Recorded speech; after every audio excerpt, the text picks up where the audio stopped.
meaning you can go bam, bam. Because here you are, even my COO came in one day and said, Burke, have you or anybody in your family ever been diagnosed with ADD? I'm thinking, no, but how do you run a business without it? I'm sitting here on my computer looking at a financial model. My COO comes in and asks me if I'm on ADD. In a minute, I'm going to go meet with my engineering team to talk about a product. And this afternoon, I've got to go talk to somebody else about something else. And you're context switching like that. And you've got to be able to switch and hold it together and not feel like you're going crazy because, it's just what's going on. Welcome to another exciting show of transformation. Prosper with Wayne, creating wealth, health, and happiness in your life. With your host, life and business coach, author, entrepreneur, and lover of life, Wayne Sutton. Prepare to become excited, expand your beliefs, and truly prosper in all the areas of your life. Enjoy.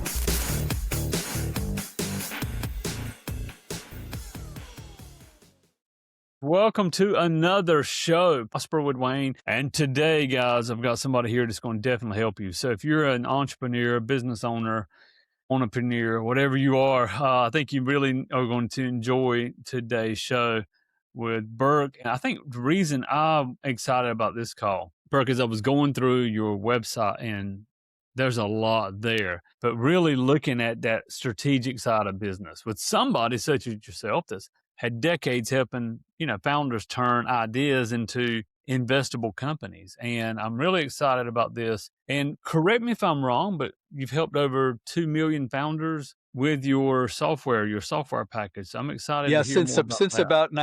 Since about 1990 is where it started. But it's been 2 million people helping. I've always wanted to help people get their idea and turn it into a business. I remember reading Popular Science and Popular Mechanics as a kid, seeing these great inventions, and then wondering, where'd it go? How come they didn't turn that into a business? And of course, the one I'm still looking for is the 200 mile per gallon carburetor, which is that was there. That was a real thing, but where does that stuff go? That's what always puzzled me. Is like, there's some great products that somehow just never made it. I don't get it. Although I've worked for a number of small companies along the way where I can see why things fell apart or companies blew up just for some bad decisions. I even worked for a word processor company back in the 90s. And he decided, the CEO, we're a $200 million company. We don't need to be IBM PC compatible. Yeah. End of that one. So, And Blockbuster doesn't need to get into, streaming services. Don't go online with that at all. Yeah. Yeah. It's so interesting. You just kind of took me back. Popular Mechanics and Popular Science. I think I had those in Income Opportunity Magazine. I think that was the name of it. I think I had those two together. Right. Yeah. And, so I was trying to be the one that would take the information from Popular Science and Mechanics and bring it over to Income Opportunities. As a teenager, they were my books. That's what I was into. And it's so funny how things go back around. I was just the other day thinking one of the first books I ever read was How to Get Rich in Mail Order. And I remember reading it in high school, and one of my teachers. But that was by a guy named Harold something, wasn't it? I don't remember, but I can still see the book. There's The Lazy Man's Way to Riches. That's one of them. Yes, great book.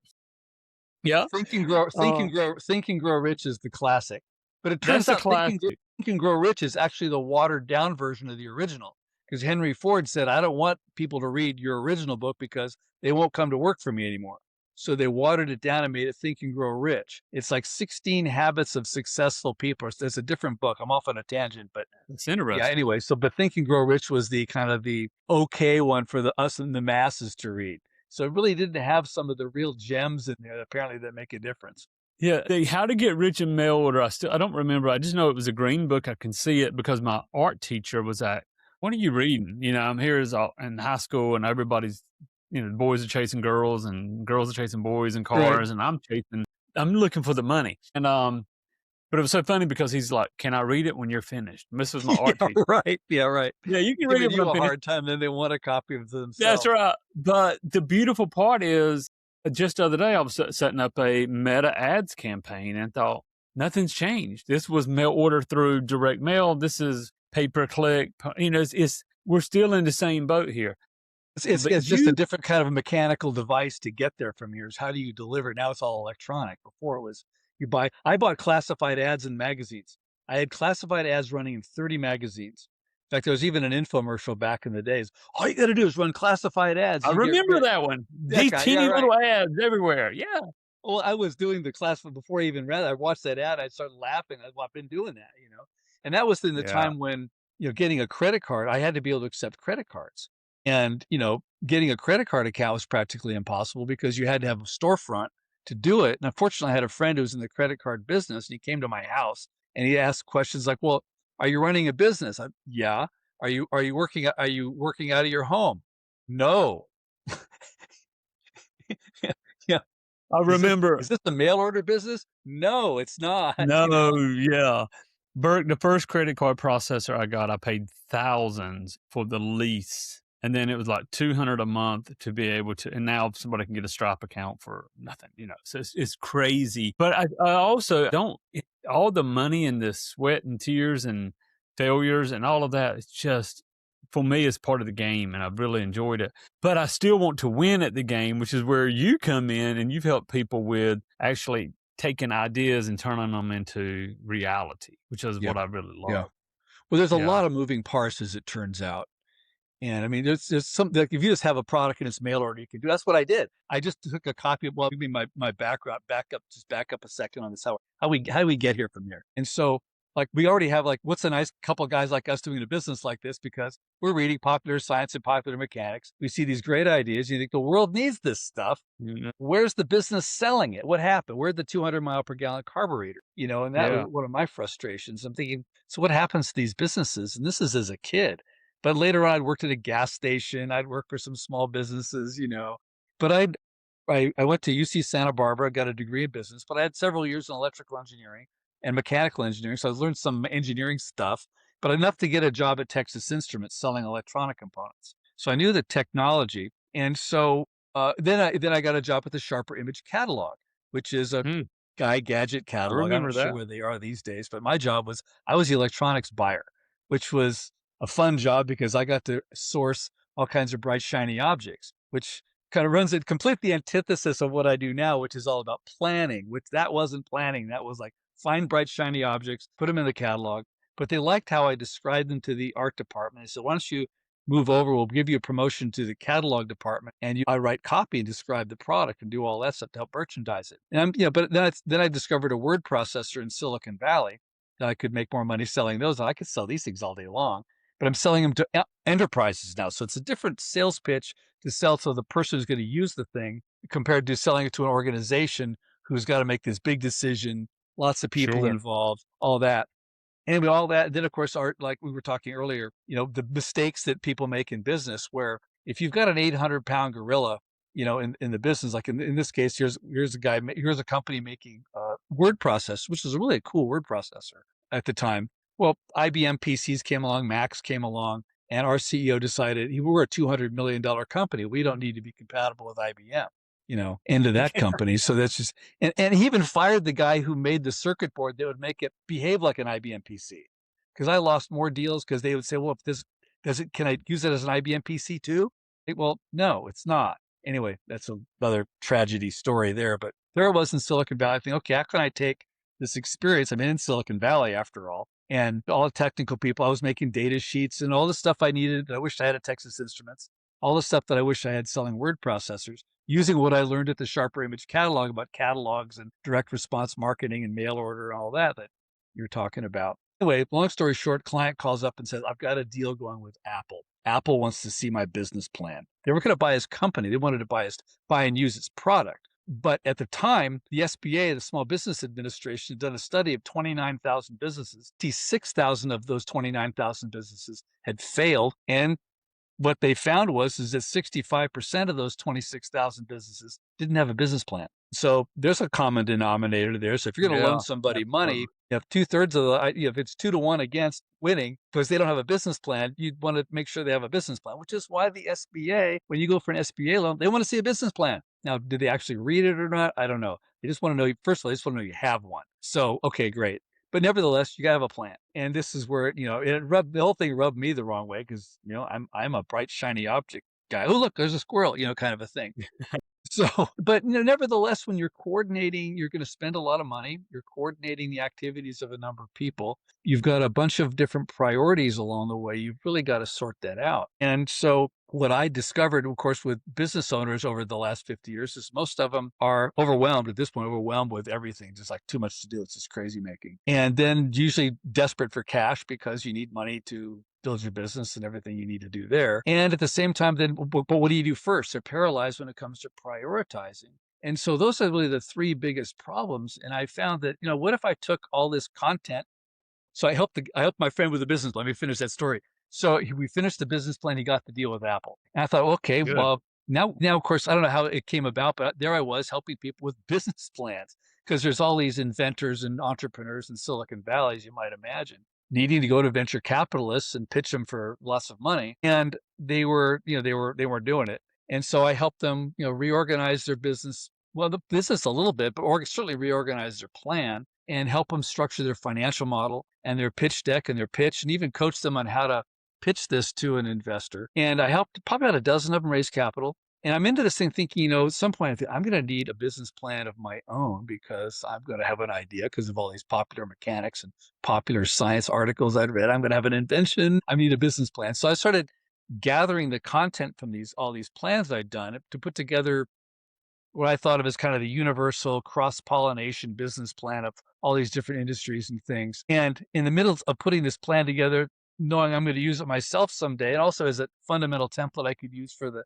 next client, it just struck me that, wait a minute, this is the product. This is the thing I'm going to sell. And I Yeah. started running. We talked about running classified ads. I Yeah. ran these Yeah. classified ads, and it just said business plan on diskette, Amex, MC, Visa, 800 number. That's all it said. And I ran it like about 30 because I couldn't afford, running the bigger ad. I just the classified in the back of the magazine. But it got up to about 30 different magazines it was running. And people would call me at 5 in the morning and say, yeah, I saw this thing about this business plan on diskette. Tell me about that. You wake up Yeah. 5 in the morning because I'm in California and they're calling me from the East Coast. And Yeah. so I Yeah. would stumble through the pitch. I'd get it right. And I'd made a script for myself so I could just read them off. And about several weeks, or I don't know how long it was into this, I remember the day I'd been woken up that night, I don't know how many times, and people would just give me a credit card number. Just I'd write it down on a piece of paper on a clipboard, and I'd just throw the filled out form on the floor, and then I'd go back to sleep. Phone would ring again. I'd do it over again. And that day, I remember this story because I knew I wanted to tell this story again and again. And I'm sitting there on my bed. My feet were not yet on the ground. I looked down at the floor and I counted like I made $600 that night just answering the phone. And I thought, you know what? I'm no longer being a marketing consultant. I'm going to help people with business plans and sell this business plan template. And that's how it took off. We got it in stores. Then we expanded with Marketing Builder. That was called Biz Plan Builder. We had Marketing Plan Builder, an Employee Manual Builder, Safety Plan Builder, collection of sample contracts. That's what it grew into over the next 10 years or so. And we had really, at one point, we had 10 different products in 500 stores doing about $13 million in sales in today's numbers. I had 30 people. So Mm.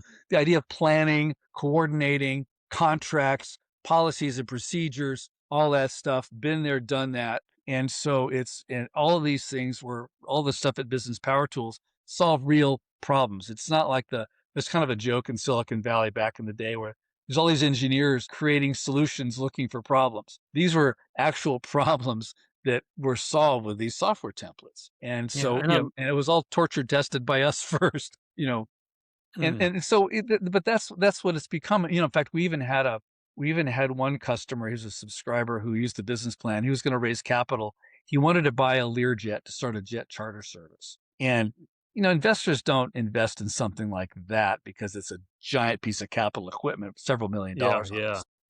this. But the payback, long story short, it was my idea or his idea, but we helped him do it. But he found a man who owned two Learjets. He had them leasing back to another charter service. Our subscriber used the BizPlan Builder to convince him that he could manage his jets better than the other guys. And he got two Learjets, no money. So the big lesson in that for all of you thinking that you need to raise money to build your business, you probably need some money, but you might not need as much as you think. You might be able to go straight to a person who's got what you're looking for, show them your plan, and they'll give you the warehouse space, the machinery you need, the Learjets. I don't know about that, but the truck, whatever it is, you might get the thing from them. And the good news about those guys is they aren't like investors who look at business plans every single day and beat you up about all the different nuances that you did or didn't do in your plan. And they'll make a deal with you because your deal's the best offer they've seen in a while, and they'll take it. So that's just a side on how you do that.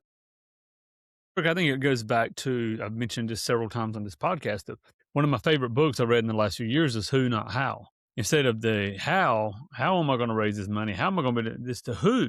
And that who, the software is a how, but then there's also the who that may be connected with that. It kind of reminds me of, the whole story of the gold rush. You could go dig for gold or you could sell the shovels. I've always looked at myself as this, I want to sell the shovels. That was loud and clear in fourth grade in California schools. They teach the gold rush. I remember fourth grade distinctly thinking Leland Stanford did the hardware, Levi Strauss did the blue jeans made out of sailcloth, and Wells Fargo did the banking. And it was very clear that you don't make money as a gold miner because, somebody will just jump your claim and kill you. But you make a lot of money selling picks and shovels. In fact, on my website, I tell them the entrepreneurs are the gold miners, and we sell picks and shovels. Oh, yeah, it's so true. It's so true. I love that. Yeah. I love that. Yeah. And I love hearing your story of how you've done this, because you've done it for decades. It's not like you just had an idea and you thought about it and you tried something. Yeah. It sounds like a lot of trial and error and success, and I'm sure failure, and all wrapped up into ones. You try to minimize the failures. There's an old Chinese proverb, only a fool tests the water with both feet. So yeah, I would test things, run a little test and see what the response is. I do A/B split testing to this day, where you run one headline and run another headline and see how many people click on different things. So you're not betting the farm on something. By the time I ran a 2-page spread in the airline catalog, I'd already been testing the ad that ran. That was amazing. Unfortunately, that catalog went out of business, but it was an awesome place to run an ad. It's so easy today. I think because it's so easy, people don't do it. But it's so easy to A/B test today. Again, we'll go back to what we were talking before. I'm running meta ads. I mean, you can have 20 different headlines, 100 different headlines, and really test. But yeah, you can. Yeah, but you can use your different creatives. And when I was running ads, I didn't do classified ads, but I did small display ads, small display ads. Yeah, in Black Belt magazine, selling a martial arts course. The problem was I had to run it, I had to wait, and then it came out, and then I had to see what kind of response. And by then I had to have the next ad going out. So there was so much that, goodness. It's like a 3-month lag before you could realize you'd made a mistake and you needed to fix it. Yeah, you need to fix it. Okay, that didn't work. I told the story before in here, but when I was 13 years old, I ran my first ad. I ran it in National Enquirer. And I might have been 14. I think I was 13, but I was 13 or 14. And I got one order in, Burke. I got one order for a how to repair your credit, private label course that I just made copies with. And the funny thing is, when it came in, I made a company name up. Well, I couldn't cash the money order. I didn't have a company as a 14-year-old kid. No, yeah. So I had to fulfill on the order. I mean, but it to me was like, what's possible? I read that book and I went to work and I did it, and I lost a lot of money. I lost what money I could raise, as a kid. But I was like, wow, somebody I don't know just bought something from me because of a little teeny. Now that wasn't a classified ad in the back of National Enquirer. Yeah. Oh my goodness. So I think that's what a lot of people listening to podcast, they're scared to take. You've got to be willing to take that risk. But I love what you said, with one foot, not both. That's right. Yeah. Yeah. And you have a podcast yourself. People have come to me at trade shows. They'd say, I have this idea too to make a business plan template. I'm thinking, that's nice. You didn't do it. I hope my friends that hear this don't get offended, but I've had so many people say, Wayne, one day I'm going to write a book. You know how to write a book. I've written a book. It's called Business Black Belt. Being a martial art yourself, I didn't know that about you, but it's called Business Black Belt. It's around here somewhere. I'll show you. But anyway, I had all these ideas of what I wanted to say. And so I think of like Business Black Belt is the mindset that goes with my business power tools tool set. Yeah. But I had my assistant, her daughter knew nothing about business. So I sat down with her and a tape recorder And I just explained it to her. And so the way the book is written, it's like I'm talking to you because that's how it was written. I basically talked to her and she typed it up and then she'd give it back to me and I double space and I would make edits and changes and then she would type that up. And that's how it all came to be. And so if you've got I'm just saying that's just one way one could go about writing a book. Today, I would just pick up my phone and talk into it and say everything I need to say, then email that to myself, then paste that into put it. Sure. Yeah. But that's certainly a way to do it because trying to type up your book is, God, that's a lot of work. The Well, it real is a lot of challenge work. is editing. I've done multiple books typing it up. But yeah, you're right. Now today, technology's there. And of course, now today, I'm worried any book I do read, AI write this, somebody actually write this. But back to your black belt, you have a podcast as well, correct? Yeah, it's called Business Black Belt. Okay. Yeah. Tell us about that if you don't mind. Well, it was one of those things. There's all these people I could talk to. Here's the trick behind it, really, if I could call it a trick. But a person working with me in PR, she says, Burke, there's all these people that you'd like to talk to, but you don't just call up somebody like the head of BNI and say, hey, can I talk to you? And he goes, "No, get out of here. But if you call up some prominent person and you say, I've got a podcast, or you have your publicist call up and say, we're doing a podcast. Would you like to be on a podcast? Pretty much everybody says yes to a podcast because it's free PR. They get to see themselves out there. And so that was kind of the strategy behind it, is to start this podcast. I talked to customers about different things they were doing. I would talk to experts who knew something about business and financing and marketing and talk to them about it. And they would come on. I talked to one man, he was a doctor of specialist on AD. And I was just personally interested in that because I'm, like, hey, look at that, all over the place, like many of us are. Sure. I think, of course, everything that's happening with your email, we're AD, we become ADHD, whether it is or isn't, we're certainly acting like it, at least it feels like it. And I'm scrambling to think of his name, I'm sorry. But he was saying that's actually a gift. They vilified ADHD as something wrong with you. It's like, attention, hyperactive, disorder. Sure. It's not ADD. It's not a disorder. It's actually a gift. I said, maybe we call it attention distribution dexterity, meaning you can go bam, bam. Because here you are. Even my COO came in one day and said, Burke, have you or anybody in your family ever been diagnosed with ADD? I'm thinking, no, but how do you run a business without it? Because I'm sitting here on my computer looking at a financial model. My COO comes in and asks me if I'm on ADD. In a minute, I'm going to go meet with my engineering team to talk about a product. And this afternoon, I've got to go talk to somebody else about something else.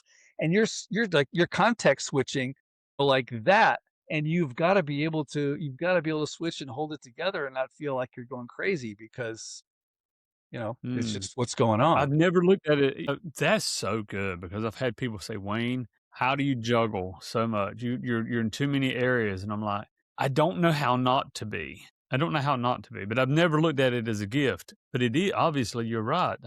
I told you I had 2 calls before you from California. One was about consulting. One was helping them inside of their ads management. And so, and then I've got my daughters waiting on me to go do this evening.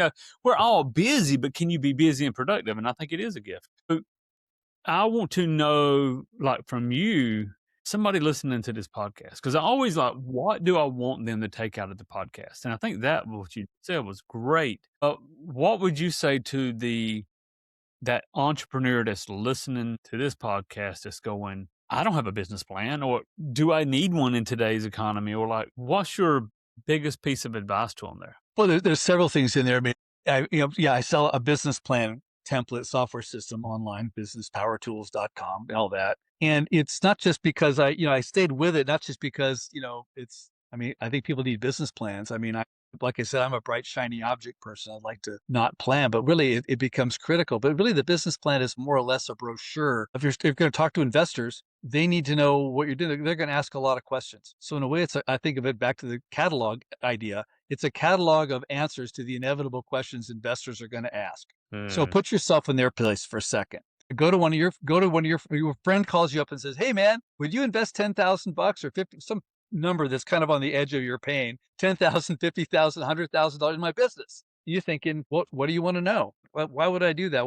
What do I want to know about this person's business? Yeah. So first of all, it's what problem you want to lead with the problem you're solving. Do not lead with, I got this great product. Nobody cares yet. There's a problem. What is the problem? Who's got it? How many people have this problem? How are they solving it now? What are they paying to do it? And then you can get to, now here's my solution.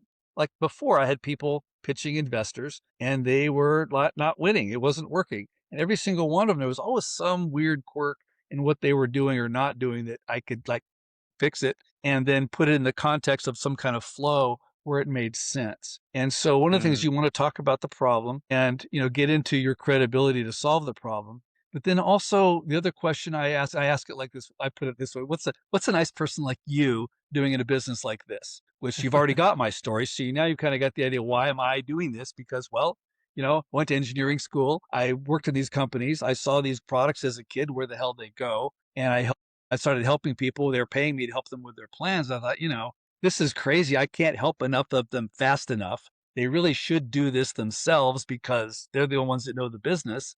Why don't I make this tool that they can use? And that's become over and over and over and over again the solution to that so-called problem, which is people don't know how to answer that question you just asked me, which is how do I turn this thing into a business and how do I engage people to help me? Maybe you don't need money, but you want to hire people to work with you. Maybe not even hire them. You want to convince someone to be an advisor. You want the dentist to give you some money. You want your parents to give you money. The problem with your family giving you money is, good news is they know you.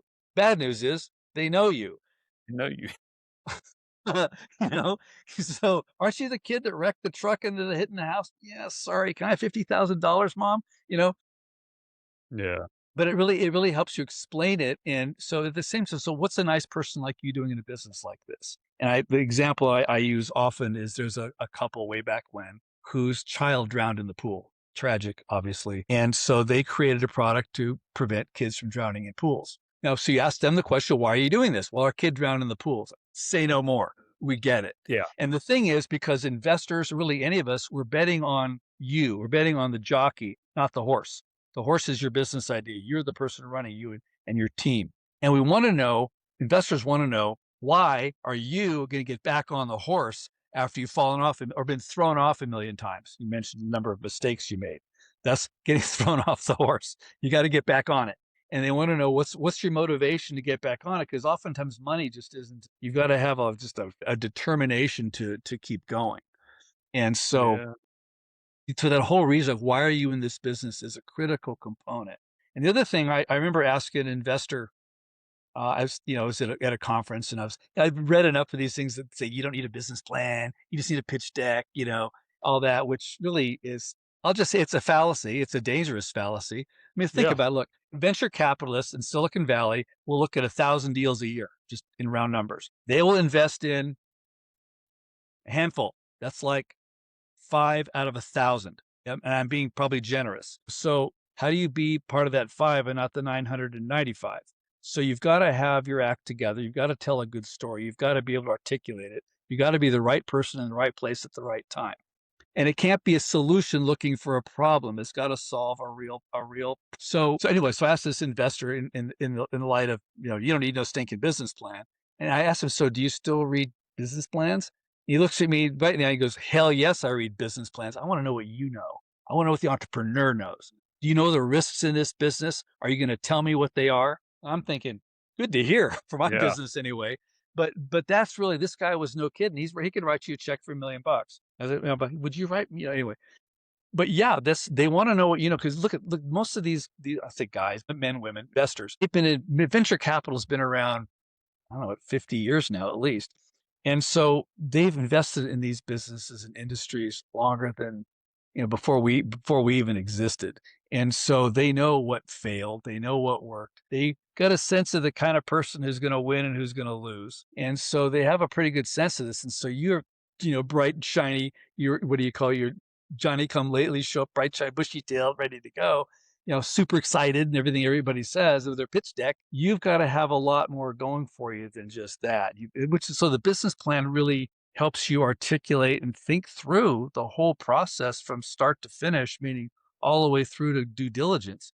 Due diligence is that uncomfortable part after they say yes to, let's make sure everything you told me is what's so. Is it Yeah. real? Is it true? Does that make sense? And you can't say things like, it's a $10 billion industry. If we just got 1%, we'd have $100 million company. Well, Yeah, you would.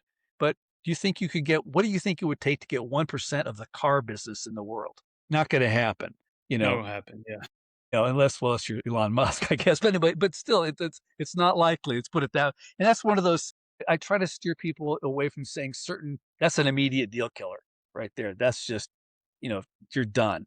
And the flip side of that one is we're going to do $1 million in our first year. And I say that one because I was on a panel of judges for a business plan competition at the University of Texas. And there was 3 venture capitalists and me on a panel. And so these teams kept coming out and we're going to do $1 million in our first year. And I said to the VCs, I said, guys, is it just me or does everybody do $1 million in their first year? And they all just started laughing like, oh my God, Burke, you wouldn't believe how often we hear people say that. And it's just laughable. And it's so, again, you've got to avoid saying the things that kill your deal. And the third thing is, while we're on the subject, is you say all that and my numbers are conservative. No, your numbers are your numbers. And so I can go into, I have a whole, like a video I could do talking about how you build up your revenue model from the ground up. You don't say this big number and say, you start out with, there's a market segment, and there's a number of people who are in that market. You could look it up and I would even say in my spreadsheet in the model, I say, put where the source of this number came from. So when they're doing the due diligence, they can look up whatever they look up and see, yes, Damn. there Yeah. are Yeah. Yeah. this many sailboat owners on the planet. Okay, got it. The next table down is the negotiable one where you say, "Oh, I think I can get 4.5% of these guys." Making that up. For God's sake, don't say 1%. That's just sort of the number of death. Yeah. So you might be able to get 0.03%. I mean, in my case, if there's 400 million businesses in the world and I got 0.25% of that, that means I get a million. That's a million subscribers. I'd love that idea, but that's 0.25. So anyway, but I'm just, now, if they believe that, then they go to the next thing. That's the negotiable one. But we're starting with an empirical fact. So you've got a Hmm. number that's a solid, provable, like say empirical means you could figure it's there. And so if I have 350,000 sailboat owners and I could get, well, let's just say 10% of them, that means I'm getting 35,000. You know, sailboat owners are going to buy my price crazy, but let's say 5%, it'd be 17,500 sailboat owners. And then, okay, so they're going to buy my boat anchor. But underneath the sailboat owners, I'm going to have, powerboat owners, pleasure boat owners, houseboat owners, fishing boat owners, whatever. And they're just, each one of them is a segment. And you have how many and then you say, how many of those guys am I going to get? And that's going to do the math and tell you how many customers you're going to have. And the investors, I do this online with investors from time to time. We'll change the number. What do you think of it? What do you think I can do? What do you think is believable? And so the investor can see what your numbers become, and they have your price. And then then you go further down, how many units you're going to sell, all that stuff. And then you end up with a number at the bottom, and they can see how the math adds up, and they get to that number at the bottom. Like, okay, I believe it because they contributed to the assumption. Yeah. That's the key piece. And at the end of the day, if somebody investing in your business, kind of on that investment tangent, but we'll get back to your original question. There's one number. It's like, what's this thing worth?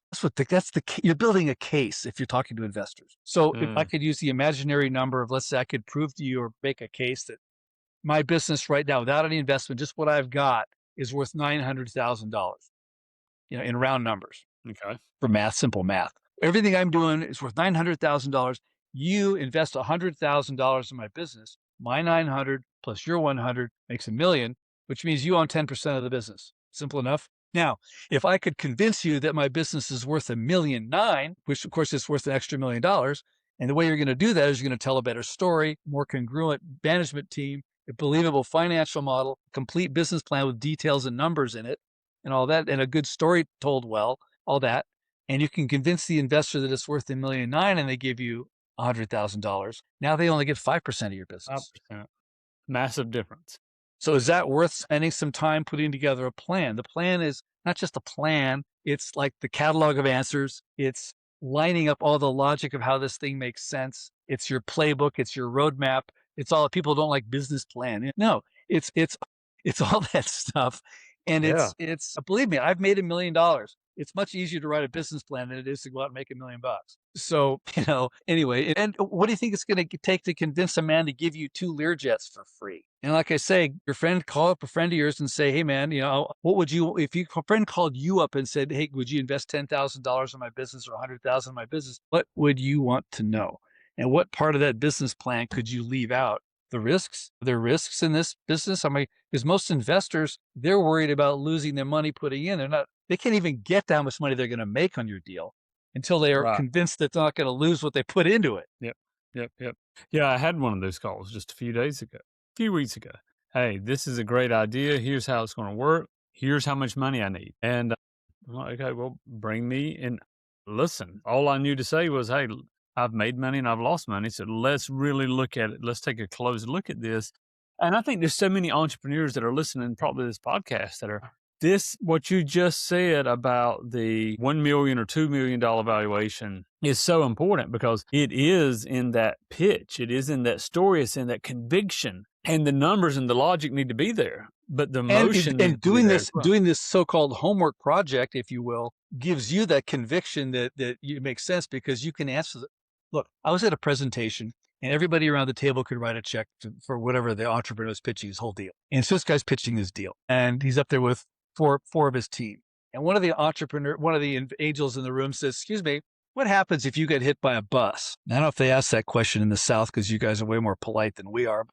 The idea is, what if you die? What if something happened, you get hit by a bus? Well, very, very valuable. Yeah. And unfortunately, our hero on stage wasn't one of my customers. Well, anyway, he looked at that deer in headlights look, which is not pretty. It's something anyway. What he could have, would have, should have said is, you see these 4 people around me? I got a team. That's answer number 1. Answer number 2, although not the best answer, might be, we've got key person insurance on me and all of us, in fact, which would pay a recruiter to replace me or give you your money back. And the third answer, which I think is the universal answer one should have in case you get blindsided by something like that, you say, that's a great question, and I don't have an answer for that, but if you've got something I could run with, I'd love to hear it. So at least you're not, because here's the thing, the investors know what the risks are. They want to know that you know what the risks are, and are you willing to reveal the risks to the investor, because that's all revealing your own honesty about it. Yeah, and Burke, I've had that question asked to me, and I have asked that question more than once. And I think it's extremely important to consider that. Even here in the South, we ask the tough questions. Well, Burke, listen, man, I have enjoyed this. I could continue on and on, I'm sure. I'd love to actually maybe even have you back and go deeper into how one of your software packages. And obviously, guys, if you're watching this, check out his website. I'll have all of that in the show notes. But Burke, I want to end with this. I always kind of end the same way. Health, wealth, and happiness. That's what we talk about here at Prosper. Health, wealth, and happiness. Just choose one of the topics and leave us with a word of wisdom, parting word of wisdom. A word of wisdom on health, wealth, and happiness. Well, I think if you've got a good idea and you've really solved a problem, go for it. The world probably needs it. And maybe the way you're solving the problem really is done better than somebody else is solving it, or you're solving it for a certain group of people who haven't got that problem solved. And so, that's really, do it. You can't wait around and think, oh, I could have, would have, should have done it. If you feel like doing it, you want to go for it. And you don't have to, like I say, don't test the waters with both feet. You could try it out as a side hustle. Heck, if you want to help people with business plans, use my product and help them with business plans until you figure out what you want to do. You'll learn about business along the way. That's one thing that a lot of consultants are doing. They can do it. You can do it with a client.